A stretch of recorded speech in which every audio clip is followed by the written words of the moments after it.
250,000 people, 100,000 of them children, are under siege in Aleppo, Syria. Bunker buster bombs, cluster munitions, and incendiary weapons are being dropped on them by Russian and Syrian militaries. Does the U.S. have a responsibility to protect civilians and prevent mass casualties on this scale? Governor Pence. The United States of America needs to begin to exercise strong leadership to protect the vulnerable citizens and over 100,000 children in Aleppo. Hillary Clinton's top priority when she became Secretary of State was the Russian reset. The Russian reset. After the Russian reset, the Russians invaded Ukraine and took over Crimea. And the small and bullying leader of Russia is now dictating terms to the United States to the point where all the United States of America, the greatest nation on earth, just withdraws from talks about a ceasefire while Vladimir Putin puts a missile defense system in Syria while he marshals the forces and begins. Look, we have got to begin to lean into this with strong, broad-shouldered American leadership. It begins by rebuilding our military. I mean, the Russians and the Chinese have been making enormous investments in the military. We have the smallest Navy since 1916. We have the lowest number of troops since the end of the Second World War. We've got to work with the Congress and Donald Trump will to rebuild our military and project American strength in the world. But about Aleppo and about Syria, I truly do believe that what America ought to do right now is immediately establish safe zones so that families and vulnerable families with children can move out of those areas, work with our Arab partners real time right now to make that happen. And secondly, I just have to tell you that the provocations by Russia need to be met with American strength. And if Russia chooses to be involved and continue, I should say, to be involved in this barbaric attack on civilians in Aleppo, the United States of America should be prepared to use military force to strike military targets of the Assad regime, to prevent them from this humanitarian crisis that is taking place in Aleppo. There's a broad range of other things that we ought to do as well. We ought to deploy a missile defense shield to the Czech Republic and Poland, which Hillary Clinton and Barack Obama pulled back on out of not wanting to offend the Russians back in 2009. We've just got to have American strength on the world stage. And when Donald Trump becomes president of the United States, the Russians and other countries in the world will know they're dealing with a strong American president. Senator Hillary and I also agree that the establishment of a humanitarian zone in northern Syria with the provision of international and human aid consistent with the UN Security Council resolution that was passed in February 2014 would be a very, very good idea. And Hillary also has the ability to stand up to Russia in a way that this ticket does not. Donald Trump again and again has praised Vladimir Putin, and it's clear that he has business dealings with Russian oligarchs who are very connected to Putin. The Trump campaign management team had to be fired a month or so ago because of those shadowy connections with pro-Putin forces. Governor Pence made the odd claim. He said, inarguably, Vladimir Putin is a better leader than President Obama. Vladimir Putin's run his economy into the ground. He persecutes LGBT folks and journalists. If you don't know the difference between dictatorship and leadership, then you got to go back to a 5th grade civics class. I tell you what offends me. Governor Pence just said that Donald Trump will rebuild the military. No, he won't. Donald Trump is avoiding paying taxes. The New York Times story, and we need to get this, but the New York Times story suggested that he probably didn't pay taxes for about 18 years starting in 1995. Those years included the years of 9/11. So get this. On 9/11, Hillary Clinton and Donald Trump's hometown was attacked by the worst terrorist attack in the history of the United States. Young men and women signed up to serve in the military to fight terrorism. Hillary Clinton went to Washington to get funds to rebuild her city and protect first responders. But Donald Trump was fighting a very different fight. It was a fight to avoid paying taxes so that he wouldn't support the fight against terror. He wouldn't support troops. He wouldn't support. This is important, Elaine.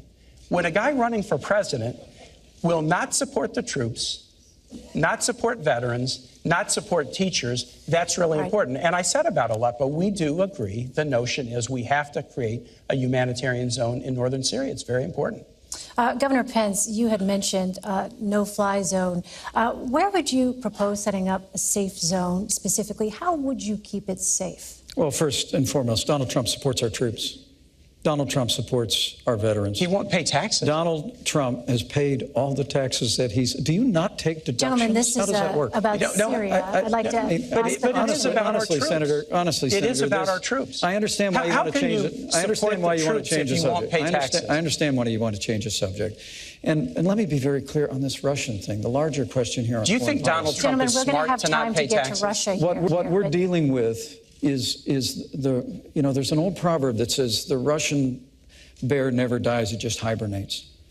And the truth of the matter is the weak and feckless foreign policy of Hillary Clinton and Barack Obama has awakened an aggression in Russia that first appeared a few years ago with their move in Georgia, now their move into Crimea, now their move into the wider Middle East. And all the while, all we do is fold our arms and say we're not having talks anymore. To answer your question, we just need American strength. We need to marshal the resources of our allies in the region, and in the immediate, we need to act now to get people out of harm's way. And exactly how would those safe zones work? How would they remain safe? The safe zones would have to be, as the senator said, there's already a framework for this that's been recognized by the international community. But the United States of America needs to be prepared to work with our allies in the region to create a route for safe passage, and then to protect people in those areas, including with a no-fly zone. But look, this is very tough stuff. I served on the Foreign Affairs Committee for a decade. I traveled in and out of that region for 10 years. I saw what the American soldier won in Operation Iraqi Freedom, and to see the weak and feckless leadership that Hillary Clinton was the architect of in the foreign policy of the Obama administration. Let me come back and talk deeply about troubling to me. That will all change talk about the day the Donald things Trump that Governor becomes Pence president of the doesn't United want to States. acknowledge, Elaine.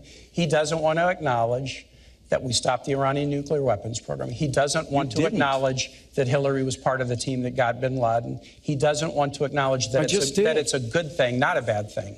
That it's a good thing, not a bad thing, that we're down from 175,000 troops deployed overseas to 15,000. But let me tell you what will really make the Middle East dangerous. Donald Trump's idea that more nations should get nuclear weapons. Saudi Arabia, Japan, South Korea. Ronald Reagan said something really interesting about nuclear proliferation back in the 1980s.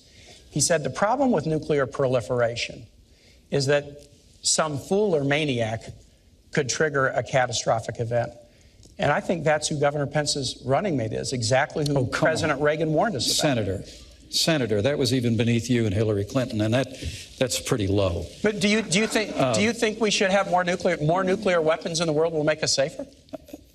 Senator, Ronald Reagan also said nuclear war should never be fought because it can never be won.